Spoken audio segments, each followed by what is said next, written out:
Field to field across America with SFP. As we visit with farmers in all regions, we're getting their first-person accounts of what AVAIL from SFP has done to allow for better uptake of their phosphorus fertilizer. Glen Massoth took us to his fields near Piqua, Kansas. Our soils are typically very high in magnesium and iron, so with the AVAIL, it works good for us by broadcasting and incorporating. Typically we plant when it's early and the soils are cool. It allows the roots to uptake the phosphorus better, gets a good root system under it. This spring was a great example. We planted early April. The soils were pretty warm then, but then they cooled off, and I felt like the corn was actually able to continue to grow even at that time.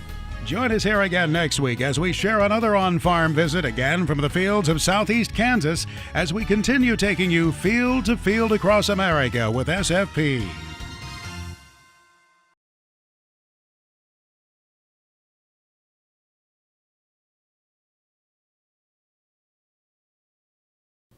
Field to field across America with SFP. Farmers who've been using NutriSphere-N from SFP have run the numbers on it all right, and wheat growers like Glen Massoth at Piqua, Kansas know that protecting their nitrogen fertilizer investment sure makes good sense. Typically in the fall when we plant our winter wheat, we put down, mix some urea in with the 1846O, the potash and sulfur. And then in the spring when we top dress with urea, we use the NutriSphere. Usually it's wet, soils are warming up, and a lot of times we'll get the volatilization if we don't have the NutriSphere on it. And anytime you can invest, say, $5 an acre on a product that you know is going to help with the yield, I mean, it's kind of a no-brainer to know that you definitely get your money back on that. Join us here again next week as we share yet another on-farm visit from the fields of southeast Kansas as we continue taking you field to field across America with SFP.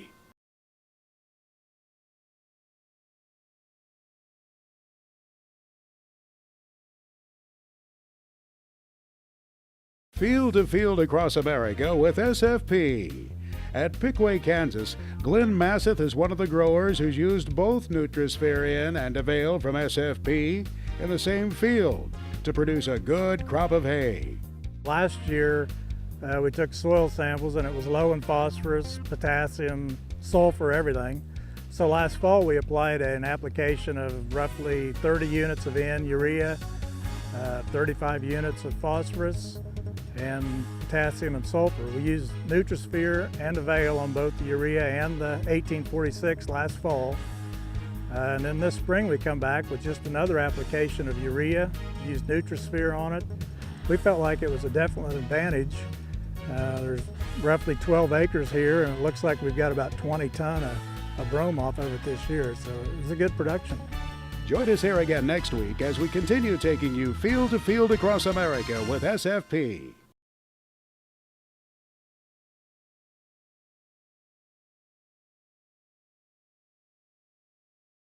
Field to field across America with SFP. We enjoy learning from growers who've done their homework on protecting their fertilizer investment. People like southeast Kansas farmer Glen Massoth, who told me the numbers made sense for him all right. In 2010, we signed up for the Conservation Stewardship Program with NRCS. And one of the enhancements there was that we agreed to use a nitrogen stabilizer on any urea or whatever we put on. So in 2010 is the first year we used NutriSphere on our wheat and also some brome cool season grass. I feel like it's a good product. It was easy to use. They spray it on the fertilizer as they're blending it at the plant. Piqua Co-op's our dealer. Mix it in, they spread it. I mean, for about $5 an acre, it doesn't take much of a return to get your money back on that. Join us here again next week. We'll continue sharing with you what growers are telling us about NutriSphere-N and AVAIL as we go field to field across America with SFP.